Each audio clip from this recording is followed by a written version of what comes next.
शहबाज शरीफ साहब वहाँ जो मुलाकातें कर रहे हैं उसमें जो फैसले हो रहे हैं, यानी सिर्फ सुप्रीम कोर्ट की तरफ से ही नहीं, इस गवर्नमेंट की तरफ से भी कोई बड़ा फैसला आ सकता है आने वाले दिनों में? देखिए, सुप्रीम कोर्ट को असर्ट करना पड़ेगा और अपना फैसला जो है असर्ट करवाना पड़ेगा। अच्छा राणा साहब, सुप्रीम कोर्ट असर्ट कर रही है और अभी तक गवर्नमेंट के एंड पे ये इम्पैक्ट आ रहा है कि वो पसपा हो रहे हैं। सुप्रीम कोर्ट आज भी अपनी जगह पर कायम है और आज जो समाअत हुई उसमें ऐसे लग रहा था कि सुप्रीम कोर्ट फ्रंट फुट पर है, सुप्रीम कोर्ट पीछे हटने वाली नहीं है। देखिए, ऐसा अगर सुप्रीम कोर्ट फ्रंट फुट पे है और अगर यहाँ पे कोई मैच हो रहा है, तो अगर सुप्रीम कोर्ट फ्रंट फुट पे है तो सुप्रीम कोर्ट अपने जो डिसीजंस हैं उनको इम्प्लीमेंट करवाए। सुप्रीम कोर्ट ने तो कहा था स्टेट बैंक को कि जनाब आप पैसे दें और एक वन लाइनर नेक्स्ट डे मुझे रिपोर्ट दें, तो वो कहाँ गया फैसला फिर? देखिए ना, आप सारी चीज़ों को इसके एक पूरी एक सीक्वेंस में जो चीज़ें चल रही है उस पर बात करें ना। देखिए, बात यह है कि उन्होंने कहा सुप्रीम कोर्ट ने कि जी पैसे दें, आप पैसे दें जनाब, पैसे जनाब फाइनेंस को दें, फाइनेंस को आगे जनाब उसको एजीपीआर को दें और एजीपीआर आगे वहां से इलेक्शन कमीशन, वो कहाँ है पैसे? देखिए ना, वो फिर फैसला तो आया था ना, बात तो हुई थी, तो जब उस फैसले पे इम्प्लीमेंटेशन नहीं हुई तो अब आप कहें जी कि 14 मई या 14 मई डेडलाइन है और 15 मई को जनाब इलेक्शन होने चाहिए। तो भाई आप सीक्वेंस में चले ना सारी चीज़ों को लेके। तो अगर वहां पे उस वक्त उन्होंने स्टेट बैंक ने पैसे नहीं दिए और हुकूमत ने कहा जी साढ़े को पैसे ही कोई नहीं, तो फिर आप वो भी चीजें साथ साथ देखते जाए ना, आप साथ साथ अपनी चीजों को इम्प्लीमेंट करवा। अब तो सर पे आके खड़ा हो गया ना 15 मई, अब 15 मई जब सर पे आके खड़ा हो गया है तो अब आप कहें जनाब इलेक्शन करवा लें, तो इस तरह नहीं हो सकता। आप प्लीज इस चीज को अंडरस्टैंड करें। ठीक है, सुप्रीम कोर्ट के फैसलों को इम्प्लीमेंट करवाएं, सुप्रीम कोर्ट अपने फैसले को इम्प्लीमेंट करवाए और सुप्रीम कोर्ट इसी चीज को आगे लेके चले। कॉन्स्टिट्यूशन इज वेरी इंपॉर्टेंट, इसमें कोई शक नहीं है, इसमें कोई दो राय नहीं है, इसमें कोई डिबेट ही नहीं है। बट द पॉइंट इज कि आहिस्ता आहिस्ता अपनी चीजों को इम्प्लीमेंट करवाते जाते तो आज 15 मई को इलेक्शन हो जाते। अभी भी जो है इफ्स एंड बट्स वाली सिचुएशन है कि 15 मई के बाद जनाब किस पे जनाब कॉन्टेम्प्ट लग जाएगी, किस पे नहीं लगेगी, कैसे इस चीज को लेके आगे जाया जाएगा। चीफ जस्टिस साहब ने जो सेमिनार के अंदर या जो अपनी तकरीर की उसमें उन्होंने बड़ा वाज़ेह तौर पे कहा कि इट्स द कॉन्स्टिट्यूशन और उसमें कोई इफ्स एंड बट्स नहीं होते। बहुत अच्छी बात है, हम भी यही कह रहे हैं, लेकिन द पॉइंट इज कि आप इम्प्लीमेंट भी तो करवाएं ना, इसको प्रैक्टिकली इसको इम्प्लीमेंट करवाएं, इसको प्रैक्टिकली इस तरीके से लेके आगे चले कि लगे कि जनाब 15 मई को इलेक्शन होने हैं। तो वो चीज हमें नजर नहीं आ रही। तो आप उस वक्त जाके 15 मई के बाद जाके अगर आप कहें जनाब कि आप फला बंदे पे कॉन्टेम्प्ट लगती है, फला बंदा जनाब घर जाएगा और ये इन लोगों पे जनाब इस तरीके से जनाब ओनस बैठेगा इन लोगों पे, तो वो एक अलग सिचुएशन बन जाएगी। फिर there will be another crisis. You should make things happen, that's what I am saying, that's my concern कि supreme court should have implemented all the decisions in the sequence। और सीक्वेंस में चलते जाते तो आज मिलते। इलेक्शन कमीशन को आप पैसे देते, हुकूमत पैसे देती, नहीं मिले पैसे, supreme court should have reacted. आप जनाब उसके आगे जनाब अगर उनको पैसे मिल जाते और फिर इलेक्शन कमीशन कहता है जी अब भी मैं नहीं करा सकता इलेक्शन, फिर इलेक्शन कमीशन की सख्ती आनी चाहिए थी।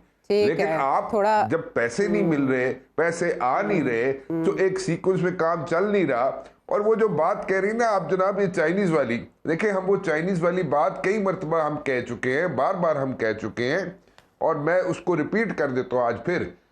देखिए ये फैसला हुआ था, फैसला नहीं कहूंगा, गलत वर्ड यूज कर गया, ये एक राय दी गई थी और ये चाइनीज प्रेसिडेंट की तरफ से राय दी गई थी कि जनाब पाकिस्तान में पॉलिटिशियन जो हैं बहुत लड़ाई झगड़े करते हैं आपस में और ये अपने अंदर हार्मनी पैदा करें और हार्मनी पैदा करें। और अपने आप को साथ ही ये भी कहा गया था कि जनाब अपने आप को इकोनॉमिकली वायबल बनाएं।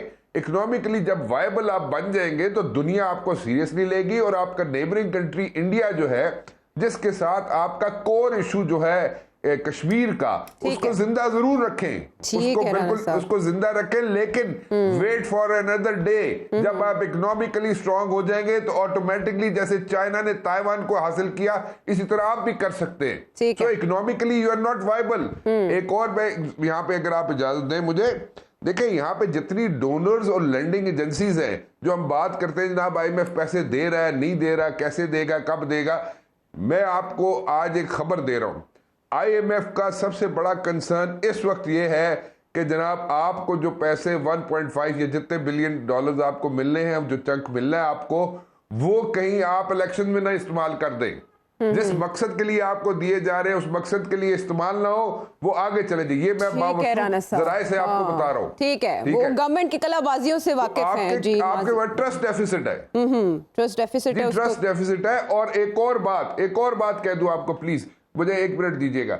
एक और मसला ये है कि जितनी डोनर और लेंडिंग एजेंसीज हैं, उन्होंने आज के बाद एक और भी फैसला किया है, चाहे वो एशियन डेवलपमेंट बैंक हो, चाहे वर्ल्ड बैंक हो, चाहे IMF हो, उन्होंने फैसला किया है कि हम कलेक्टिवली पैसे देंगे, एक बंदा नहीं देगा। यानी कि एशियन डेवलपमेंट बैंक दे और IMF ना दे, और कलेक्टिवली पैसे देंगे, प्रोवाइडेड कि आप रिफॉर्म्स लेके आए। राना साहब, ISPR का भी कहना है कि ये सब सियासी मकासद के लिए किया जा रहा है, ये प्रोपेगेंडा, और 1 साल से इस नौयत के इल्जामात लगाए जा रहे हैं इंटेलिजेंस इदारों पे, फौज पे, और इसके लिए कानूनी रास्ता इख्तियार किया जाना चाहिए। अगर किसी को कोई शिकायत भी है, रिजर्वेशन भी है, इमरान खान साहब को किस फोरम पे इस नौयत की हेल्प मिल सकती है, जिस नौयत के वो इल्जामात आयद कर रहे हैं और बार बार कर रहे हैं? आपके ख्याल में कानूनी रास्ता बहुत जरूरी हो गया है? देखें, एक बड़ी चीज क्लियर होनी चाहिए। जो लोग फौज के निज़ाम को, जैसे जनरल साहब बड़ा क्लियरली समझते हैं फौज के निज़ाम को, सारी जिंदगी उन्होंने नौकरी की है वहां पे, फौज का अपना अकाउंटेबिलिटी का एक प्रोसेस है, वो आज तक इंटैक्ट है, डिस्पाइट द फैक्ट कि कई इंस्टीट्यूशन इस वक्त जो है गड़बड़ हो चुके हैं, लेकिन फौज के अकाउंटेबिलिटी का, सेल्फ अकाउंटेबिलिटी का जो प्रोसेस है वो आज भी कायम है, इंटैक्ट है। एक तो बात बिल्कुल क्लियर ये समझ ले।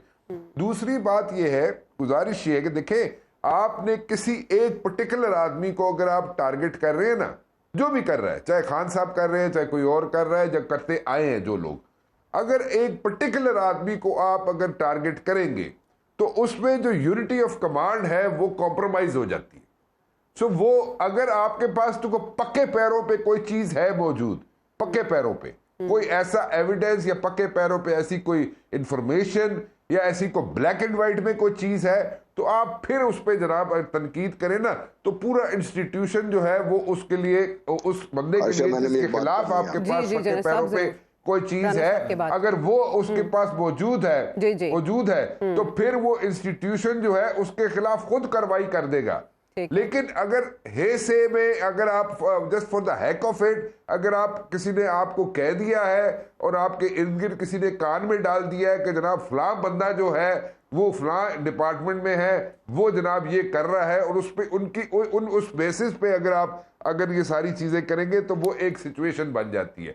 या तो क्लियरली बताए कि जी इस तरह है, क्लैरिटी के साथ अगर बता दे, जो भी पॉलिटिशियन है क्लैरिटी के साथ बताए इस तरह, तो फिर तो बात बनती है। नहीं तो इस तरह जो है ना, पूरा जो सिस्टम है, पूरी जो फौज है, पूरा जो निज़ाम है फौज का, वो कॉम्प्रोमाइज हो जाता है। और इसको ऐसे लिया जाता है कि पूरी फौज जो है उसके अंदर जनाब गड़बड़ हो रही है, और उस फौज जो है उसके अंदर वो उस तरीके से उसको जनाब इशू खड़े हो जाते हैं फौज के अंदर और उनकी कमांड में। सो वो नहीं होना चाहिए, that should not be done. और FIR का जहां तक जिक्र है, जो खान साहब की FIR का मसला है, तो उस वक्त तो परवेज इलाही साहब की हुकूमत थी वहां पे, मरियम औरंगजेब साहिबा ने ये पॉइंट उठाया पंजाब में, तो अगर वहां पे FIR करवा देते वहां पे जी। द पॉइंट इज, आप मेरा सिर्फ मकसद ये है कि अगर पक्के पैरों पे अगर कोई इंफॉर्मेशन है किसी भी इदारे के किसी भी अफसर के खिलाफ, चाहे वो फौज का बंदा है, पक्के पैरों पे इंफॉर्मेशन है, फिर बात करें तो फिर मेरे ख्याल में उसको जरा सीरियसली लिया जाएगा।